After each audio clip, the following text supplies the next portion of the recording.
You really don't have to give up carbs in order to reverse type 2 diabetes. And in fact, if you really want to reverse type 2 diabetes and still be able to process carbohydrates and have normal blood sugars, then you definitely should not cut carbs, because it's all about carbohydrate tolerance. Nobody talks about this on the internet. Everybody talks about lowering your A1C, which yes, it can be done if you cut out carbs, if you starve yourself.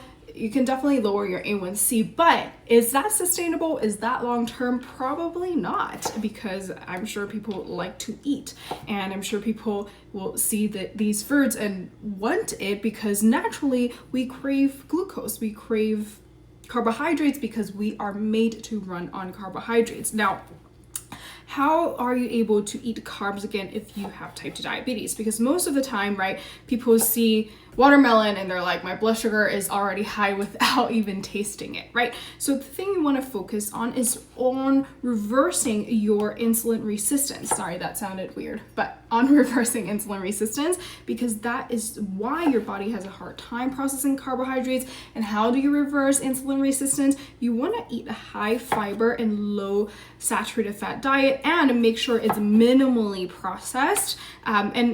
If that sounded like science to you, really it's just fruits, vegetables, whole grains, and legumes. And yes, you can still have meat if you do choose to have meat.